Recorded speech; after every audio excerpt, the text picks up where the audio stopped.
We had a huge windstorm today, like gale force winds. The air is beautiful now. So I had a group session, and somebody who was new asked a good question, and I gave one answer, and then I had to give another answer. And then I had to think about it some more. Somebody asked, how do you learn these things? How do you do these things that you talk about? What's the matter, Hoshi? Do you have a boo-boo on your paw? Yes, you do. Oh, it's not easy being a three-legged dog. Okay, all better? You're three-legged and you get a sticker. Now you're two-legged. You okay?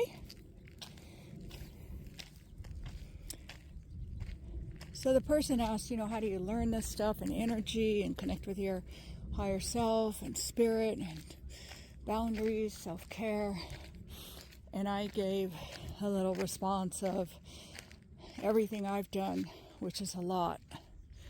And another person who has studied with me on and off for years said, yeah, but is that what we have to do? I mean, what if we don't want to do that? All that work, it's just like full time. And I thought about it and I said, you know what? You're right. Not everybody has to do that level of work. And I had to do that level of work to kind of survive what happened in my childhood and because of how different I am. And you're right, not everybody has to do that level of work. And I need to stop giving that answer because it makes people feel it's like all or nothing. Like you're all in or you're not in, which is ridiculous. But then I had to think about it again the next day. And I thought about artists. And I used to work in performing arts. I worked in alternative theater where we created rituals for the audience to get involved in that called up energy so that people could change and be changed about how they live their life. And ritual exists in every indigenous culture. It does not exist in Western industrialized nations, except if you're in a cult, perhaps, including churches that have kind of brainwashing rituals. But indigenous cultures called up energy, called in spirit, shamans acting as a liaison, and people connected with something bigger than themselves as a group. And it would help to lead the culture, lead the tribe, lead the gathering. And when I was working in that field, I did the same thing I've done with spirituality. I would take 4 to 6 hours of dance class, work out for an hour and a half, swim for 45 minutes, and run 6 miles, and that was a good day. And I didn't think that was weird. And I don't think I was being obsessive. I think at heart, I am an artist, just more of a energetic, kinesthetic artist than visual or sound. When I taught at an art college, the students that were artists did art all the time. The other students who wanted to be artists did what they had to do to try to get ahead in the art world. Big difference.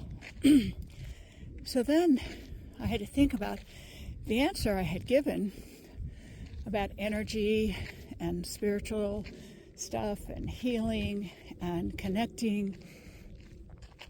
And I thought, well, it wasn't just for my childhood, and it wasn't just because I'm so energy sensitive. It's actually because at heart, I'm an artist. And when I do something, I do it.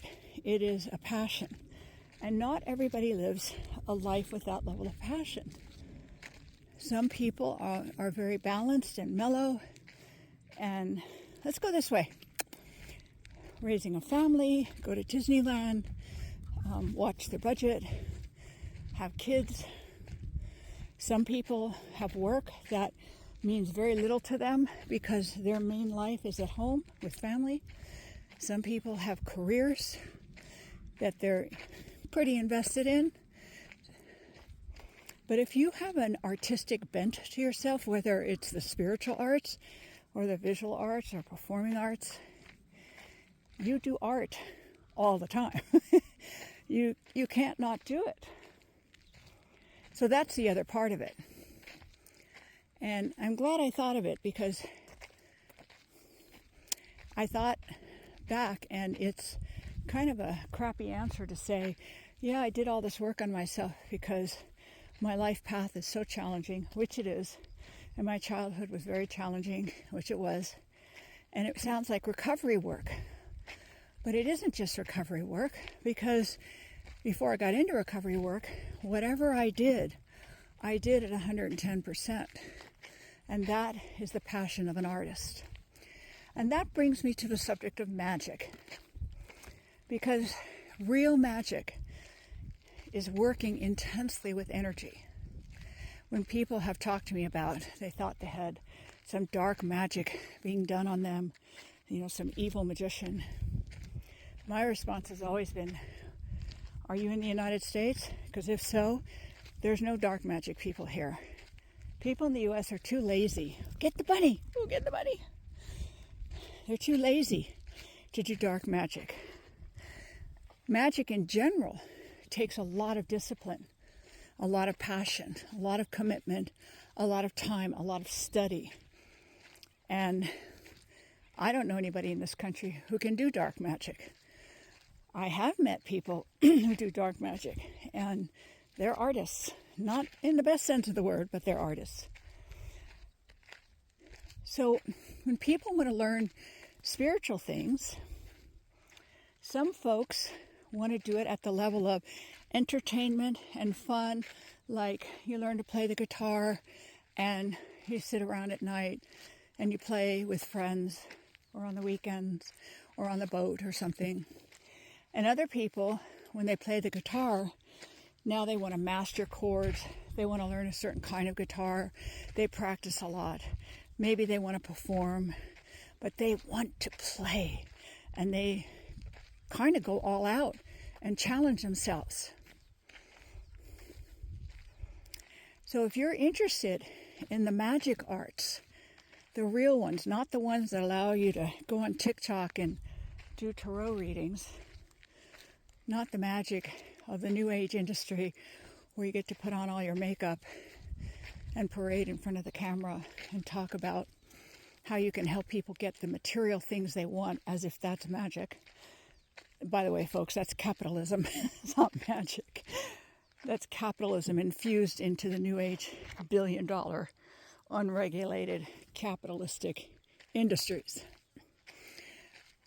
So for those of you who want to learn to connect with spirit and higher self in order to have a better quality of life, that is a great thing to do, and you do not have to go all out on that.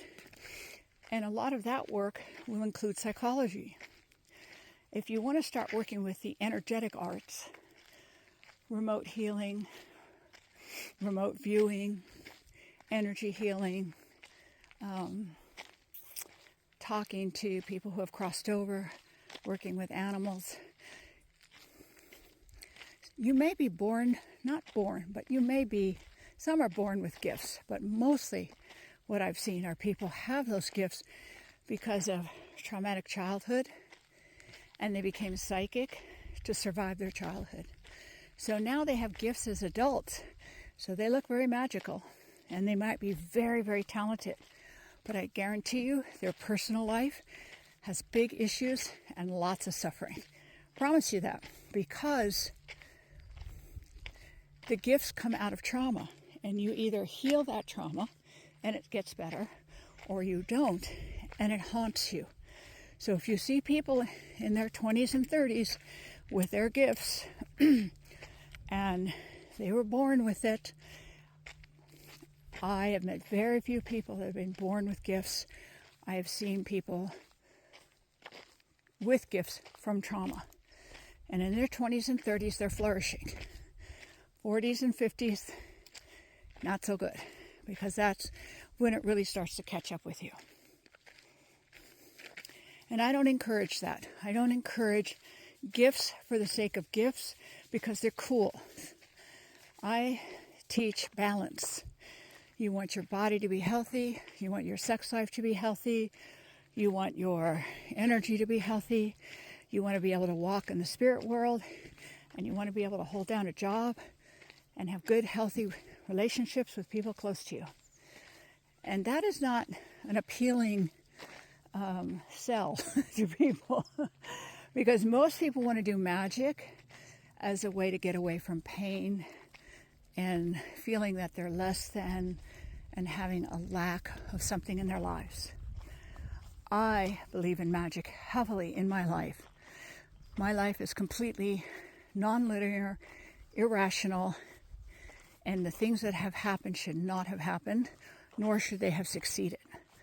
So to me, the art of magic is being incredibly balanced, like a world-class surfer, so you can ride the waves of spirit. That's what it takes. And that's what I offer. But if you don't want that, you don't have to go down that path. You, just like surfing, you don't have to become a world-class surfer. You can just have fun surfing or going on a paddleboard. That's fine too. So I wanted to clear it up because a lot of people are interested in magic, but their view of it is like living in their parents' basement and eating a lot of gummies or buying a lot of cool, trinkets and wands and crystals. By the way, I have crystals and wands. I have all those things. I love them. But I also do things with them and without them. And the magic industry sells you easy promises and quick fixes. Pop psychology can do the same sometimes. And I'm just telling you, to me, life is an art form. And how much of an art and how much of an artist you want to be in your life, living your life, is up to you. And the things I offer can go into the very big disciplined areas, but you can also keep it on the level of a fun thing to do, and a healthy thing to do, like eating healthy but not getting obsessive about it. Oh, what's that? Some people go crazy about eating healthy, and some folks, quails. They learn to eat healthy, but they'll go out and have pizza and beer as well. And that's fine. That's completely fine. You get to choose how far you want to take it. But no matter what you want to do, none of it is just going to happen by lighting a candle and praying. That might get you some short-term relief in an emergency situation. But what I'm interested in is teaching lifestyles and balance and helping each person become the biggest and best version of themselves. And the amount of work I do and I've done on myself, that should not be held up as any kind of standard or comparison for anybody else. That's my path. That's what I do. What it does say, however, is if you choose to work with me, is I have a huge history of study and practice. So some people like to take music lessons from an easygoing person who will teach them the basic chords, etc. And some people want to study with someone who is really a musician because they enjoy that more. Same thing with working with spirituality. Some people want to dabble and have fun, and it's a cool thing to do, and I think that's great. And other people want to study more deeply with someone who has also studied more deeply. That's why I stayed with my teacher for over 40 years. I haven't found anybody to surpass him, even though I have studied with many other teachers. But I haven't found an energy master to surpass him. And it's not for everybody. And after 40 years, instead of having, 10,000 people show up for workshops, we're lucky to have, 30 or 40, because it's not for everybody. It's a very small population that wants to work at that level. So don't be embarrassed to go to whatever level you want to go to. All right, that's it. I'm going to go enjoy my walk in silence.